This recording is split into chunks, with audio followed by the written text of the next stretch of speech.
ओम शांति।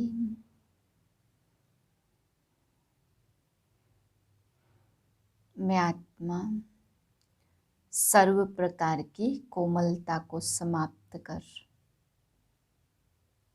शक्ति रूप धारण करने वाली शक्ति स्वरूप आत्मा हूँ। मेरा मन और बुद्धि इस हलचल के वातावरण में भी स्थिर और शांत है। इस संसार रूपी कर्म क्षेत्र में, इस सृष्टि रंगमंच पर सभी एक्टरों के ड्रामे को देखते हुए मैं आत्मा इन हलचलों से परे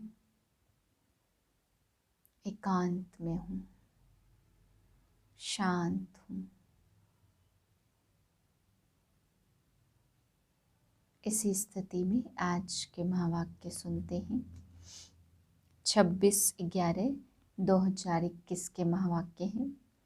आज बाबा हम बच्चों को समझाते, बच्चे विकारी संबंधों से ममत्व निकाल दो, सिर्फ तोड़ निभाने के लिए बाबा कहते साथ रहो।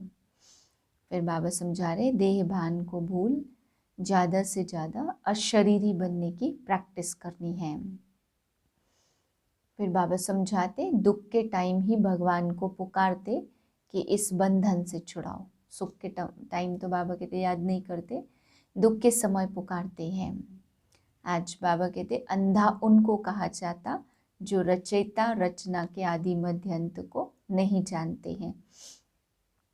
फिर आगे बाबा समझाते हैं, स्वर्गवासी में शरीर छोड़ेंगे तो स्वर्ग में जाएंगे, नरकवासी शरीर छोड़ेंगे तो नरक में जाएंगे। बाबा कहते यहाँ शरीर छोड़ने वाला स्वर्ग में तो जा न सके। फिर बाबा कहते मुझे शरीर नहीं है, लेकिन ऐसा तो नहीं है कि मैं नाम रूप से न्यारा हूँ। शरीर में नहीं आता, दूसरा शरीर लेता हूँ, मेरा अपना शरीर नहीं है, परंतु ऐसा नहीं कि नाम रूप से न्यारा हूँ। नाम भी है और रूप भी है। फिर बाबा समझा रहे, औरों को समझाने के लिए हर वक्त खुशी में रहना है, तभी किसी को समझा सकेंगे। मीठे बच्चे, स्वयं को राजयोगी समझ विकारी संबंधों से ममत्व निकाल दो, सिर्फ तोड़ निभाने के लिए साथ रहो। प्रश्न है, तुम बच्चों ने देह भान को भुलाया है, इसका यादगार शास्त्रों में किस रूप से दिखाया? उत्तर है, दिखाते हैं पांडव पहाड़ों पर गल गए, परंतु उनको क्या पड़ी थी जो पहाड़ों पर बर्फ में जाकर शरीर छोड़ेंगे। लोग कहता है हिमालय के पहाड़ों पर कोई शरीर नहीं छोड़ते, बाकी तुम योग बल से शरीर छोड़ देते हो। देह भान को भूल अशरीरी बनने की प्रैक्टिस करते हो। ओम शांति। रूहानी बाप रूहानी बच्चों को समझाते तो हर रोज हैं, फिर भी कई बातें भूल जाती हैं। बच्चों को बुद्धि में यह तो रखना है कि यह संगम युग है, हम संगम युग पर हैं, बाप आते भी हैं संगम युग पर। कलयुग अंत और सतयुग आदि का संगम गाया हुआ है, बुलाते भी इस समय हैं, पतित दुनिया कहा जाता कलयुग के अंत को, इसलिए और कोई टाइम पर बुलाते नहीं है, बाप आएंगे भी नहीं। जब कलयुग का अंत होता तब ही मुझे बुलाते, बाबा हम पतितों को पावन बनाने आओ। कलयुग के अंत और सतयुग के आदि में बुलाते हैं, परंतु उनको पता नहीं है कि कल्प की आयु कितनी है। समझते हैं भक्ति करते करते धक्का खाते खाते आखिर में मिल ही जाएंगे। कल्प का अंत कब होगा यह किसको भी पता नहीं है। याद करते ही तब है जब कलयुग का अंत होता। सतयुग त्रेता में तो है ही सुख, और द्वापर कलयुग में इतना दुख, द्वापर में भी इतना दुख नहीं होता। कलयुग में जब बहुत मनुष्य दुखी होते तब बाप को पुकारना शुरू करते हैं। बाप कहते हैं तब चिल्लाते हैं, हे दुखहर्ता, हे सुख करता, हे अंधों की लाठी आओ। तुम संगम पर हो, एक तरफ है पांडव और दूसरी तरफ है कौरव। अंधा उनको कहा जाता जो रचयिता रचना के आदि मध्य अंत को नहीं जानते। सज्जे उनको कहा जाता जो बाप द्वारा रचता और रचना को जान गए हैं। तुम तो समझाते हो हमको राज्य भाग्य मिला है, तब तो चित्र दिखाते हैं। सतयुग है शिव बाबा का स्थापन किया हुआ, इसलिए उनका नाम पड़ा है शिवालय। फिर विकारी बनते हैं तो वाम मार्ग की स्थापना होती है, इसलिए इसको वैश्यालय कहा जाता। सतयुग है शिवालय और कलयुग है वैश्यालय। तुम संगम युगी ब्राह्मणों को यह मालूम है कि अभी न हम वैश्यालय में हैं न हम शिवालय में हैं। अभी हम शिवालय में जा रहे हैं, अभी वैश्यालय विकारी संबंधों से हमारा ममत्व निकल गया है। अभी है हमारा भविष्य संबंधों से ममत्व। अभी हम हैं राजयोगी, फिर भी तोड़ निभाने के लिए तो रहना अपने घर में ही है। फिर भी ब्राह्मणों से बहुत कनेक्शन रहता है, क्योंकि ब्राह्मणों जितनी ऊंच सेवा और कोई कर नहीं सकते। रूहानी सेवा करने बाप ही निमित्त बनते हैं। वह याद करने से कितनी हर वक्त खुशी रहनी चाहिए। फिर औरों को समझाने के लिए पुरुषार्थ किया जाता। पहले पहले तो है वह पारलौकिक बाप, वह सत्य शिक्षक भी है, सतगुरु भी है। पहले पहले तो उनकी महिमा करनी होती। वह सत्य बाप, सत्य टीचर और सत्य सतगुरु है। सत्य धर्म की स्थापना करते हैं। मांगते हैं ना कि एक राज्य हो, वह तो सतयुग में होता है, यहाँ तो हो न सके। मनुष्य कहते वन वर्ल्ड हो जाए, एकता हो जाए। वर्ल्ड तो एक ही होती है, सिर्फ वर्ल्ड में एक राज्य हो, यह हो सकता है। देवताओं का राज्य था, वहाँ और कोई हंगामे की बात नहीं थी। बेहद का बाप आकर राजधानी स्थापन करते हैं। शिव बाबा के आने के बाद जरूर नई दुनिया स्थापन होगी। कृष्ण तो है सतयुग का मालिक। शिव बाबा ने आकर कृष्ण को ऐसा बनाया। एक कृष्ण को थोड़े ज्ञान दिया होगा, कृष्ण पूरी स्थापन की होगी ना। कहते हैं पांडव भी थे, पांडवों की जीत हुई।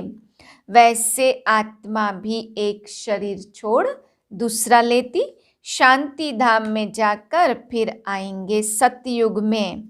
यहाँ तो प्रैक्टिस इसलिए कराते क्योंकि पुरानी दुनिया को ही छोड़ना है। वहाँ तो नई दुनिया है। स्वर्गवासी शरीर छोड़ेंगे तो स्वर्ग में ही आएंगे ना। नरकवासी शरीर छोड़ेंगे तो नरक में ही रहेंगे, स्वर्ग में जा न सके। सतयुग में तो तब जाएंगे जब बाप आकर राजयोग सिखलाए, तब दैवी राजधानी में अर्थात सतयुग में जा न सके।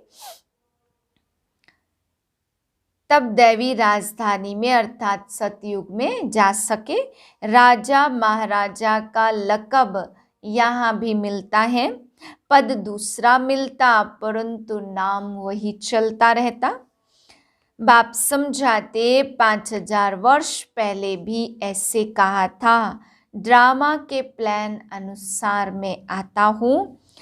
सभी मनुष्य अभी हैं पतित, इसलिए खुद कहते हैं हम पापी हैं, नीच हैं। बरोबर वैश्यालय भी है और विषय सागर भी है। अभी तो देखो आकाश पृथ्वी टुकड़ा टुकड़ा हो गया। अब यह है संगम युग।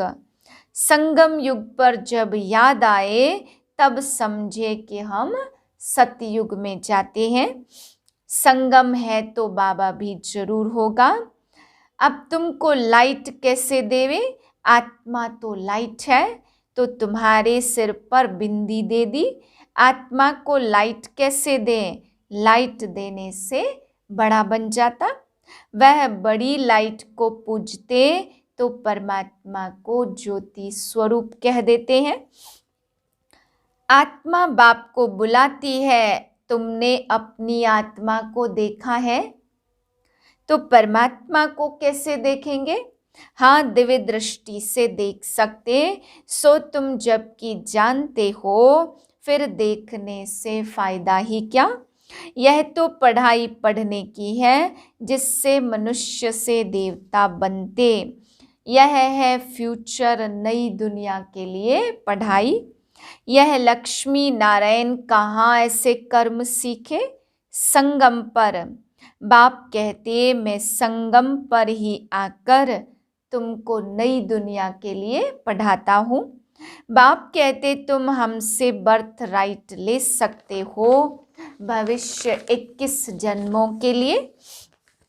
संगम युग अक्षर जरूर लिखना है। एक्यूरेट जो तार जाती है उसकी कॉपी वहाँ लगानी है। बड़े बड़े अक्षरों में लिख देना चाहिए। नीचे लिखते ही है ना बाप दादा। शिव तो है निराकार, मैं खुद आकर बतलाता हूँ कि मैं इस साधारण तन में आता हूँ। यह पहले पूज्य था, अब पुजारी बना।